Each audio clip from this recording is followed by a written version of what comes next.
I used the VMNTs, not this exact one because I have different colored ones. The different colored ones, because of how old they are, they have different degrees of seasoning with the pickups. The water, the moisture, the sweat from me going inside the pickup rings has changed the way that the pickups sound. So they get broken in over time. And I used the signature cabinets I have that Marshall made for me. They're classic square Marshall cabinets, but it's a new model. It's something we designed together. Yeah, speaker cabinet. It's called a 1960 DM. It's my model. We have completely redesigned the whole thing and are using signature Celestion speakers that I designed too. So, I mean, frankly, take my name off it if you don't like it. Just listen to it because it's one of the best cabinets they made. People that have worked there almost 30 years said it's the best thing that they make. Well, those are a little bit less wattage, so they don't really, you can't really fire them up that much without them wearing down over time. It's definitely got the characteristics of greenbacks, but it's a little bit more consistent than that. You just have to listen to the record. It's on the record. It was a JVM Marshall 410, and like I said, the 1960 DM cabinets.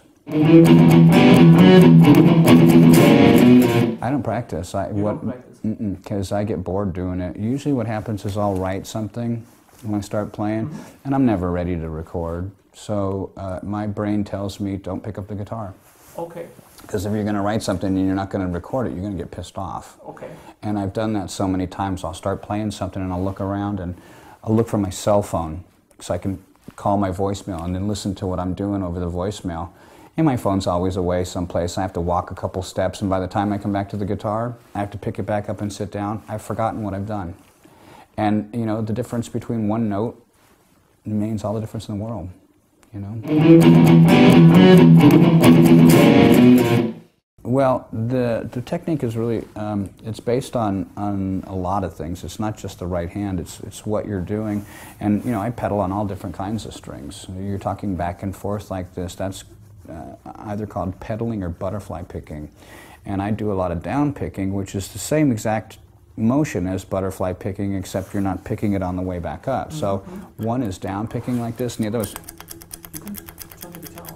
Well, I can't really show them. If you want me to keep playing it, you know, I mean, this is how I play. But the part about the pick, too, when the pick is going perpendicular to the string like this, it makes more noise because when it hits the string before it releases, it's got more time before it plucks it. If it's flat with it and it's parallel to the string, you can hear it. There's a noise there, like, you can almost hear it right before the note. This way, it's just a note.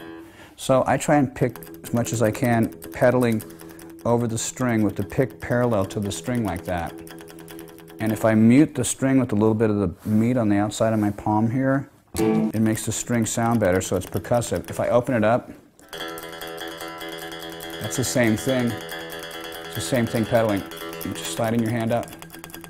You can completely deaden it, so it's just percussive, or roll it back a little bit more, it becomes more melodic.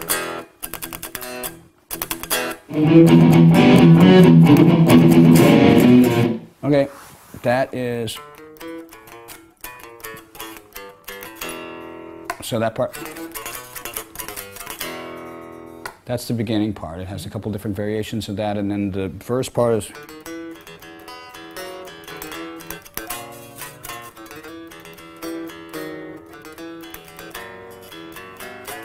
these are all weird chords. People wouldn't even notice that. Those are all really evil sounding chords, and I didn't do it to try and be like, oh, I'm so evil, you know, because that's stupid, but it was just something that worked. And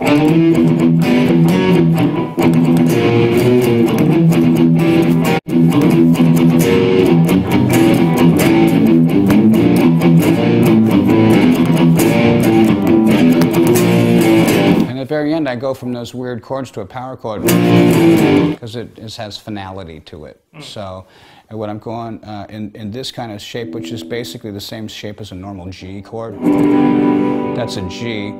So when I do this, it's kind of like just moving the G.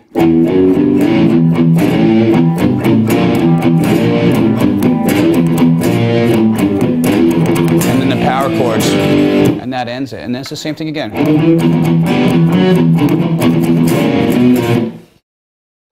So that's that part. There's other riffs to that song, so I'm not exactly sure. That's all there really is to Holy Wars, except for...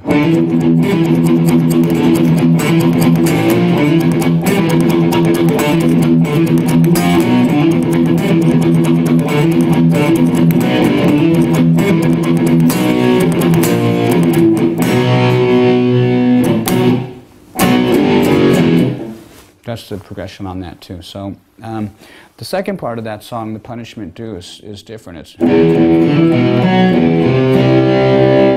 the way I grab all those chords, it makes all those different sounds. I'm hammering on that and then rolling off. It's really weird. And it gives it way much more sound than going.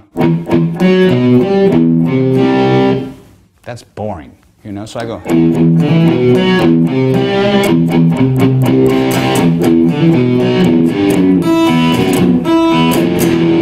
And I do that over and over again. And I do something that reminds me kind of like of the Beatles.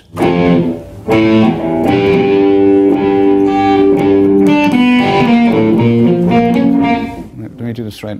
It's been a while since I played this.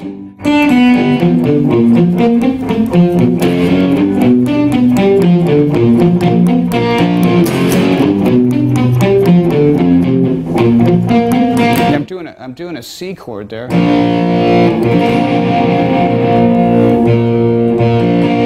What would that be up here?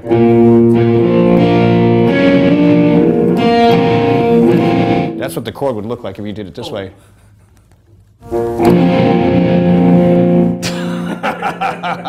Yeah, I can do that. So that's the other part, and then the very end of it, when it goes,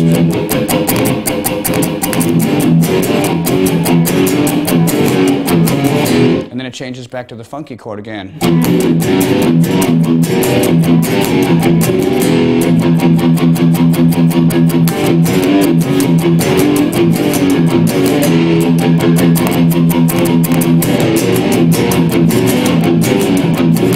And then I do my solo, which I can't show you. I do, like in A Reckoning Day, I'll go, let me remember how it goes.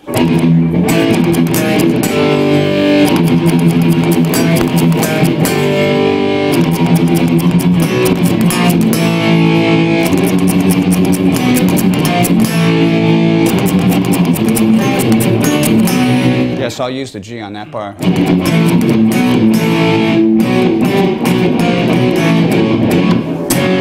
So it's just an F sharp, and you're just hanging the thumb over the top. The riff part, that song was a song I'd actually written part to on my way home from kickboxing training, and I was thinking I'd written something on a piece of paper. It was a receipt from sushi, because I went to go get some sushi. Trying to be Karate Man, eating fish and all that stuff. And I wrote on the back of the receipt, "His metal brain corrodes before the head explodes." And that's all I had for the whole song. And that was the first two lines.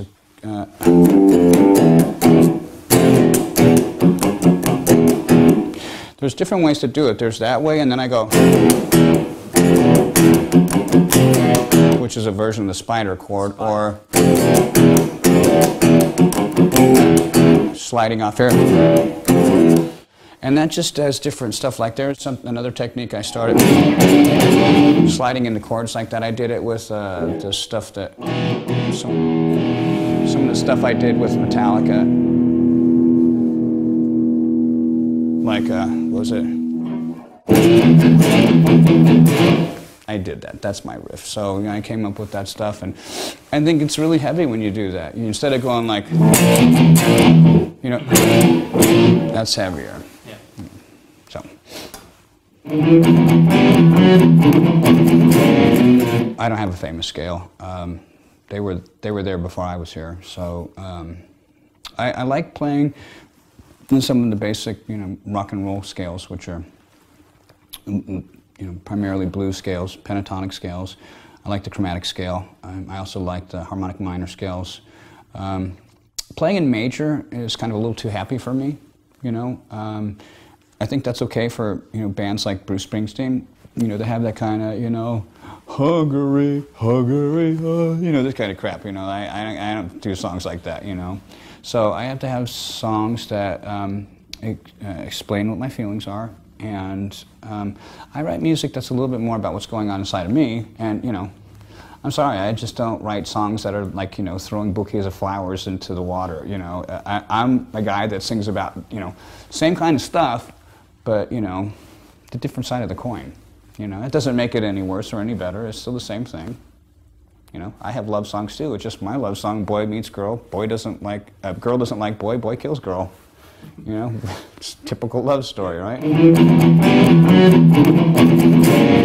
My inspiration comes from all kinds of things.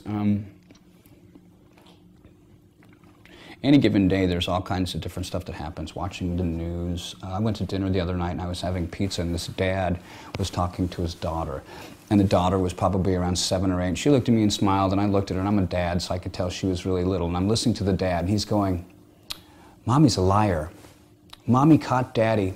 Mommy said Daddy got caught watching dirty movies on Netflix, but we know Mommy's a liar, right?" And he's saying this to the little girl, and I'm getting madder, and I'm getting madder, and I start to get really fucking mad. And he keeps telling his daughter that his wife's a liar and that he didn't get busted watching porno.